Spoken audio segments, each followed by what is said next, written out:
that we have raised in our opening remarks, we shall substantiate. Embattled Embu Governor Martin Wambora has been in the spotlight for the past few months, but he has rarely spoken about his tribulations since members of the county assembly voted in favor of an impeachment motion against him.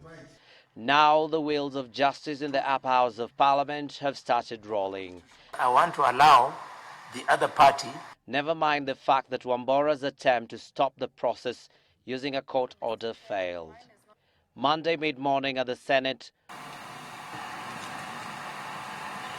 Wambora was ushered into the hot seat by the chair of the 11-member Senate committee that will seal his fate. This is the spot where he would listen to his accusers, and it is from this very spot that he would also defend himself in a marathon session. The clerk to the Senate, Jeremiah Nyengenye, read out the charges as adopted and passed by members of the Embu County Assembly. And for abuse of office. Particulars of violations. 1. Violations of the Public Procurement and Disposal Act 2005 and Regulations 2013. A. Lack of procurement committees for the county executive as outlined in section 26, subsection 4 of the Public Procurement and Disposals Act. In their opening statements, the lawyers representing the MCAs painted a picture of a governor gone rogue, one who flouted procurement and recruitment regulations and who abused his office, citing examples such as the controversial procurement of seeds that later failed to germinate and okayed the construction costs for the Embu Stadium renovations to shoot up from 8 million shillings to 50 million shillings. They insisted the buck stops with him and he should go. Then, Mr. Chairman and the honorable members will be, in the fullness of time, be urging you to make a recommendation to the Senate that the person who bears the ultimate responsibility to ensure that that objective is realized must take responsibility. And it is our case that the governor and the deputy governor, as the chief executive and the deputy chief executive, bears that ultimate responsibility. Members of the Senate committee sought clarification on why some of the excerpts of the Auditor General's report that the governor's accusers are using did not have signatures.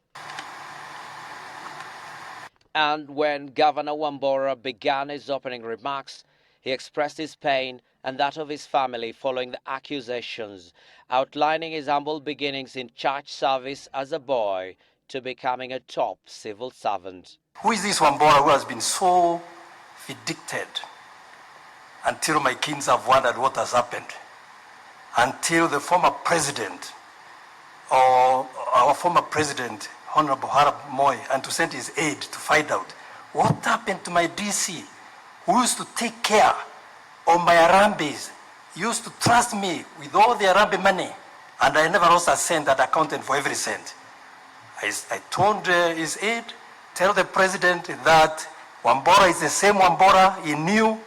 He will never fail to account for every shilling. Wambora, I'm a devoted religious and spiritual person. I started as an altar boy. Wambora spoke of his own record in the war on graft, how he stopped a project as the chairman of the Kenya Airports Authority over its integrity issues, and his record as MP for Runyenjes. My life as a law-abiding civil servant for 25 years, as a DO, as a DC, as a deputy PC, as an undersecretary, as a deputy secretary. I've talked about Baringo. I was fished from Minister of Finance by the former permanent secretary of administration because he had a lot of problem with Public Accounts Committee. And I worked for him for 6 years, administering billions and billions of security funds in office of the president. I have never been summoned by the Public Accounts Committee even once. The senators will continue receiving evidence and cross-examining both sides for the next 2 days. They will then take a break on Thursday to compile the report, which they will table before a special sitting of the Senate on Friday. Abdi Osman, Monday Special.